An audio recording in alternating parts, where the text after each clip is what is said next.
Assalamualaikum warahmatullahi wabarakatuh. Kami dari kelompok 4 yang terdiri dari Ulfa Nurul Karimah, Ayu Astati, Muhammad Faza Khairullah, Risa Purnamadani, Anggi Hanindya Fikadila, dan Latifah Tamimah. Kami akan mempresentasikan tentang analisis laporan keuangan pada asuransi syariah. Materi yang pertama mengenai pengertian asuransi syariah. Asuransi berasal dari bahasa Inggris assurance atau insurance yang berarti jaminan, dan dalam bahasa Arab dari kata al-ta'min yang berarti perlindungan, ketenangan, rasa aman, dan bebas dari rasa takut. Asuransi syariah menurut Fatwa Dewan Syariah Nasional adalah usaha saling melindungi dan tolong-menolong di antara sejumlah orang melalui investasi dalam bentuk aset atau tabaruk yang memberikan pola pengembalian untuk menghadapi resiko tertentu melalui akad atau perikatan yang sesuai dengan syariah. Dalam perspektif ekonomi Islam, asuransi dikenal dengan istilah takaful, yang berarti saling menanggung atau saling menjamin. Asuransi dapat diartikan sebagai perjanjian yang berkaitan dengan pertanggungan atau penjaminan atas resiko kerugian tertentu. Asuransi syariah adalah pengaturan pengelolaan risiko yang memenuhi ketentuan syariah, tolong-menolong secara mutual yang melibatkan peserta dan operator syariah, berasal dari ketentuan-ketentuan di dalam Al-Quran dan As-Sunnah. Materi yang kedua yaitu sejarah asuransi syariah. Sejarah asuransi syariah di Indonesia tidak terlepas dari sejarah asuransi di dunia. Konsep asuransi syariah berasal dari budaya suku Arab dengan sebutan al-aqilah hingga zaman Nabi Muhammad SAW. Pada tahun 200 Hijriah, banyak pengusaha muslim yang memulai merintis sistem takaful, sebuah sistem pengumpulan dana yang akan digunakan untuk menolong para pengusaha satu sama lain yang sedang menderita kerugian. Para ahli ekonomi dan masyarakat muslim menyadari bahwa dalam Islam terdapat sistem ekonomi yang terbaik untuk seluruh umat manusia. Selain sebagai sistem hidup terbaik, mereka mencoba membangkitkan kembali semangat tolong-menolong dalam bidang ekonomi, di antaranya dengan mendirikan perusahaan asuransi syariah. Asuransi syariah pertama kali didirikan di Bahrain, lalu dengan cepat diikuti oleh negara muslim lain termasuk Indonesia. Pada dekade 70-an, di beberapa negara Islam atau di negara-negara yang mayoritas penduduknya muslim, bermunculan asuransi yang prinsip operasionalnya mengacu kepada nilai-nilai Islam, yakni pada tahun 1979. Keberhasilan asuransi syariah diikuti oleh berdirinya Dar Al-Mal Al-Islami di Geneva, Swiss, dan Takaful Islami di Luxembourg, Takaful Islam Bahamas di Bahamas, dan Al-Takaful Al-Islami di Bahrain pada tahun 1983. Asuransi syariah pertama kali diperkenalkan di Malaysia pada tahun 1985 melalui sebuah perusahaan asuransi jiwa bernama Takaful Malaysia. Selanjutnya diikuti oleh negara-negara lain seperti Brunei, Singapura, dan Indonesia. Usaha pengasuransian syariah di Indonesia tidak lepas dari keberadaan usaha pengasuransian konvensional yang telah ada sejak lama. Ikatan Cendekiawan Muslim Indonesia atau ICMI pada tanggal 27 Juli 1993 melalui Yayasan Abadi Bangsa bersama Bank Muamalat Indonesia BMI dan perusahaan asuransi Tugu Mandiri sepakat memprakarsai pendirian asuransi takaful dengan cara membentuk tim pembentukan asuransi takaful Indonesia atau TPATI. Indonesia saat ini dikenal sebagai salah satu negara dengan jumlah operator asuransi syariah cukup banyak di dunia. Yang selanjutnya adalah dasar hukum asuransi syariah. Konsep asuransi itu sudah dilakukan sejak zaman Rasulullah. Aqilah adalah salah satu kebiasaan suku Arab untuk memberikan kompensasi atau darah diat kepada pewaris terbunuh sebagai penutupan. Selain itu, Rasulullah juga telah menetapkan manajemen sharing of risk dengan memberikan sejumlah kompensasi untuk berbagai kecelakaan akibat perang. Nah, selain itu, sesungguhnya dalam Islam pun mengakui bahwa kematian, kecelakaan, dan kemalangan lainnya merupakan takdir Allah SWT yang tidak bisa ditolak. Namun, sebagai manusia, kita juga diperintahkan untuk membuat perencanaan guna menghadapi masa depan. Nah, di sini ada beberapa ayat dalam Al-Quran dan hadis yang mengisyaratkan konsep asuransi. Di antaranya, yang pertama, ayat mengenai perintah Allah untuk tolong-menolong sesama hamba Allah sesuai dengan tujuan dari adanya asuransi syariah dijelaskan pada Quran Surat Al-Ma'idah ayat 2 dan Quran Surat Al-Baqarah ayat 185. Ayat mengenai perintah Allah yang kedua yaitu mengenai perintah Allah melakukan persiapan untuk menghadapi hari esok, karena sebagian dari kita dalam kaitan ini berusaha untuk menabung atau berasuransi, yaitu Quran Surat Al-Hasyr ayat 18. Di Indonesia sendiri, landasan hukum asuransi syariah yaitu PSAK 108. Yang selanjutnya adalah PSAK 108. Nah, PSAK ini mengatur pengakuan, pengukuran, penyajian, dan pengungkapan transaksi asuransi syariah terkait dengan kontribusi peserta, surplus dan defisit underwriting, penyisihan teknis, dan saldo dana tabaruk. PSAK 108 revisi 2016 memberikan definisi asuransi jangka pendek dan jangka panjang. Klasifikasi tersebut mengacu ke PSAK 28, akuntansi kontrak asuransi kerugian, dan PSAK 36, akuntansi kontrak asuransi jiwa.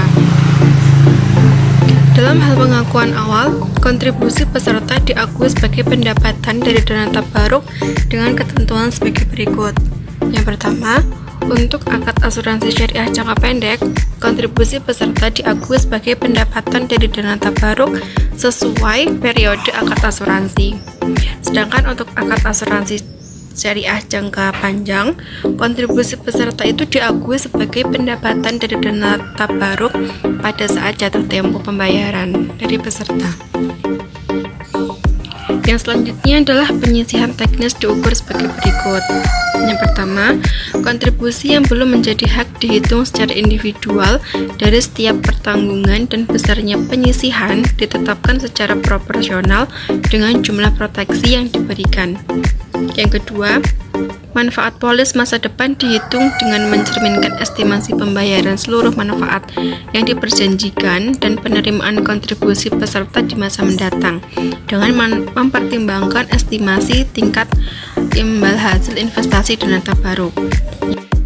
Yang ketiga, klaim yang masih dalam proses diukur sebesar estimasi jumlah klaim yang masih dalam proses oleh entitas pengelola. Jumlah perkiraan tersebut harus mencukupi untuk mampu memenuhi klaim yang terjadi dan dilaporkan sampai dengan akhir periode pelaporan. Yang keempat, klaim yang terjadi tetapi belum dilaporkan diukur sebesar estimasi jumlah klaim yang akan dibayarkan pada tanggal pelaporan berdasarkan pada pengalaman masa lalu yang terkait dengan klaim paling kini yang dilaporkan. Dan yang terakhir, perhitungan penyisihan teknis tersebut memasukkan bagian reasuransi atas klaim. Selanjutnya, pengertian dana tabaruk. Tabaruk adalah semua bentuk akad yang dilakukan dengan tujuan kebijakan dan tolong-menolong, bukan semata untuk tujuan komersial atas sumbangan. Dana tabaruk ini adalah dana yang disetorkan oleh peserta asuransi syariah dan akan digunakan untuk membantu peserta lain jika terjadi sebuah risiko tertentu. Selanjutnya, pengelolaan dana tabaruk. Nah, menolong antara peserta dengan cara yang sesuai dengan syariatnya atau syariat Islam, keuntungan yang diperoleh dari hasil investasi dana tabaruk dengan prinsip mudharabah atau bagi hasil. Nah, PT Asuransi Takaful Keluarga Kabupaten Purbalingga dan Purwokerto ini tentang pengelolaan dana tabaruk ini juga menjadi dana tolong-menolong antara peserta asuransi syariah yang terkena musibah dan tarus adalah di asuransi syariah, sebab keberadaan dana tabaruk menjadi salah satu yang membedakan antara asuransi syariah dengan asuransi konvensionalnya. Pengelolaan dana pada pada keluarga ini menerapkan pemisahan entitas dana menjadi 3 akun, yakni dana tabarruk, dana investasi peserta, dan dana perusahaan. Pembayaran klaim dialokasikan dari pos dana tabarruk yang sejak awal diniatkan untuk kepentingan tolong-menolong di antara peserta jika terjadi musibah. Nah, dalam kondisi pos dana tabarruk mengalami defisit, maka hal ini juga menjadi kewajiban perusahaan untuk meneranginya dengan menggunakan dana perusahaannya. Sementara itu, pos dana peserta akan selamanya menjadi hak peserta yang menjadi tanggung jawab di takaful keluarga untuk mengelolanya melalui instrumen investasi yang disepakati bersama. Sedangkan pengelolaan dana tabarruk oleh perusahaan diinvestasikan melalui lembaga keuangan syariah seperti pasar modal syariah, saham syariah, reksadana syariah, dana obligasi syariah. Nah, investasi dana tabarruk tersebut hal melalui peserta Dewan Pengawasan Syariah atau DPS untuk memantau dana tabarruk yang diinvestasikan ke hal-hal yang halal. Semua dana yang diinvestasikan pada hasil investasi dari dana itu kembali ke rekening. Apabila juga terjadi surplus underweighting dan tabarruk, maka alokasi atau pembagian dari surplus tersebut dialokasikan sebagai jenis asuransi dengan tabungan dan jenis asuransi non tabungan. Selanjutnya di sini ada penyajian laporan keuangan asuransi syariah. Komponen laporan keuangan asuransi syariah di sini adalah ada 8. Yang pertama itu ada laporan posisi keuangan, yang kedua laporan surplus defisit dana tabarruk, yang ketiga laporan laba rugi dan penghasilan konferensif lain, yang keempat laporan perubahan ekuitas, yang kelima laporan arus kas, yang keenam laporan sumber dan penyaluran dana zakat, yang ketujuh laporan sumber dan penggunaan dana kebajikan, yang ke-8 yang terakhir adalah catatan atas laporan keuangan. Selanjutnya di sini adalah penyajian laporan keuangan asuransi syariah.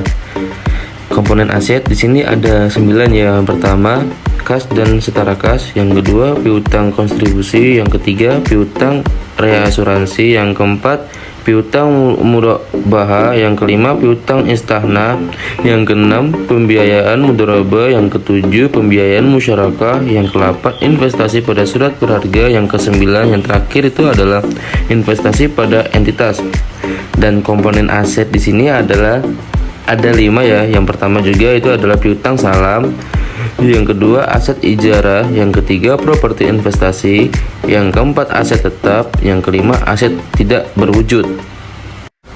Selanjutnya penyajian laporan keuangan asuransi syariah. Komponen liabilitas dan dana peserta. Liabilitas di sini ada 8. Yang pertama utang klaim, yang kedua utang reasuransi, yang ketiga bagian peserta atas surplus underwriting, yang keempat ujrah diterima di muka, yang kelima penyisian klaim dalam proses, yang keenam penyisian klaim sudah terjadi tapi belum dilaporkan, yang ketujuh penyisian kontribusi yang belum menjadi hak, yang terakhir yang ke-8 itu adalah penyisian manfaat polis masa depan. Dan di sini ada dana peserta, di sini ada 2. Yang pertama dana investasi dan dana tabarruk. Selanjutnya di sini ada laporan surplus defisit dana tabarruk. Di sini ada 10 ya. Yang pertama pendapatan kontribusi, yang kedua bagian pengelolaan atas kontribusi, yang ketiga beban klaim, yang keempat bagian reasuransi atau klaim, yang kelima perubahan penyisian klaim dalam proses, yang keenam perubahan penyisian klaim yang sudah terjadi, yang ketujuh belum dilaporkan, yang ke-8 perubahan penyisian kontribusi yang belum menjadi pendapat, yang ke-9 perubahan penyisian polis masa depan, yang terakhir yang 10 itu adalah surplus atau defisit underwriting. Nah, di sini juga ada 5. Yang pertama itu adalah surplus underwriting yang dialokasikan ke peserta individual dan entitas pengelola. Yang kedua, pendapatan dan beban investasi. Yang ketiga, surplus atau defisit dana tabarruk. Yang keempat, saldo awal dana tabarruk, dan terakhir itu yang kelima, saldo awal dana tabarruk. Materi selanjutnya yaitu rasio keuangan pada asuransi syariah. Jadi di dalam analisis laporan keuangan pada asuransi syariah itu terdapat 4 rasio keuangan. Yang pertama ada rasio likuiditas. Rasio likuiditas ini adalah rasio yang memperlihatkan hubungan kas perusahaan dengan aktiva lancar lainnya terhadap kewajiban lancarnya. Kemudian yang kedua ada rasio solvabilitas. Rasio solvabilitas ini merupakan rasio yang menggambarkan kemampuan perusahaan dalam membayar kewajiban jangka panjangnya atau kewajiban lainnya apabila perusahaan dilikuidasi. Kemudian yang ketiga ada rasio rentabilitas, yaitu rasio yang menggambarkan kemampuan perusahaan untuk mendapatkan laba melalui semua kemampuan dan sumber yang ada seperti penjualan, kas, modal, dan lain-lain. Dan yang terakhir ada rasio stabilitas premi, yaitu rasio yang menggambarkan seberapa besar kenaikan premi pada tahun berjalan dibandingkan dengan rasio tahun sebelumnya. Dari keempat rasio tadi tentunya memiliki rumusnya masing-masing. Untuk rumus rasio keuangan yang pertama yaitu rasio likuiditas.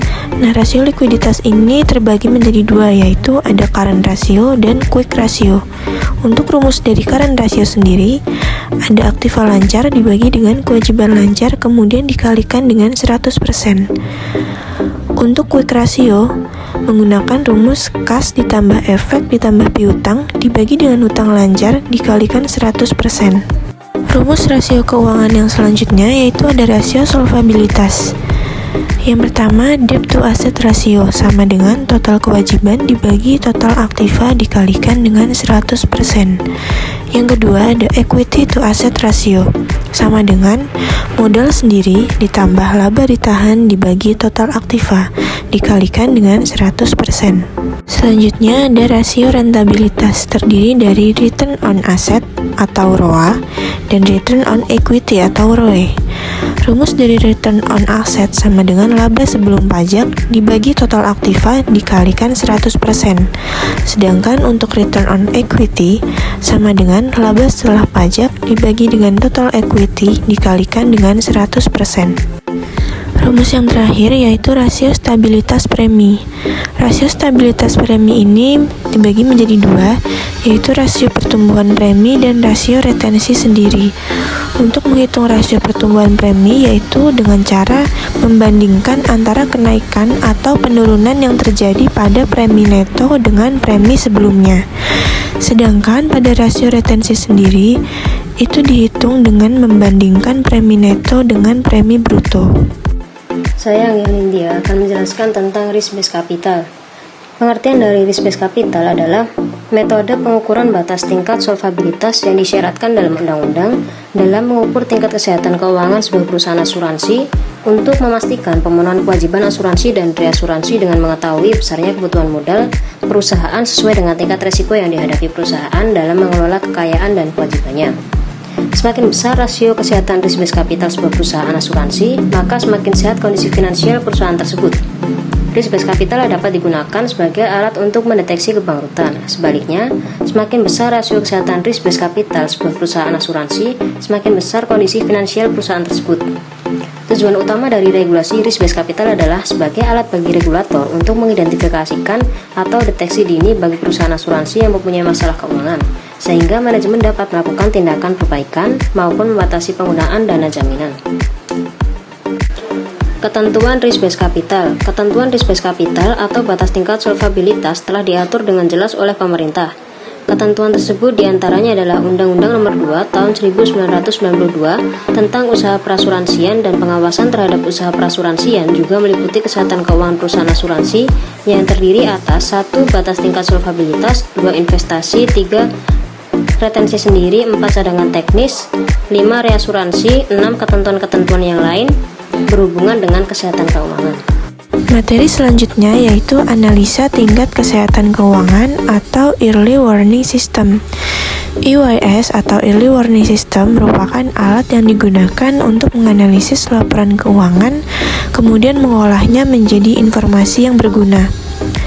EWS juga merupakan tolak ukur perhitungan dari NAIC atau National Association of Insurance Commissioners atau lembaga badan usaha asuransi di Amerika Serikat dalam mengukur kinerja perusahaan dan menilai tingkat kesehatan perusahaan asuransi. EYS juga dapat memberikan peringatan dini terhadap kemungkinan kesulitan keuangan dan operasi perusahaan asuransi di masa yang akan datang. Selain itu, EYS juga menggunakan satu seri rasio penguji yang diterapkan pada laporan keuangan perusahaan asuransi untuk mengukur kemampuan dan kinerja keuangan asuransi perusahaan tersebut. Nah, rasio di dalam EYS dapat diklasifikasikan sebagai berikut, yaitu ada rasio solvabilitas dan umum yang terdiri dari solvency margin ratio dan rasio tingkat kecukupan dana. Kemudian yang kedua ada rasio keuntungan. Rasio keuntungan ini terdiri dari rasio perubahan surplus, underwriting ratio, rasio beban klaim, rasio komisi, rasio biaya manajemen, dan rasio pengembalian investasi. Kemudian selanjutnya yaitu ada rasio likuiditas yang terdiri dari rasio likuiditas, against balance to surplus ratio, dan rasio piutang premi. Kemudian ada rasio penerimaan premi yang terdiri dari rasio pertumbuhan premi dan rasio retensi sendiri. Dan yang terakhir juga ada rasio cadangan teknis.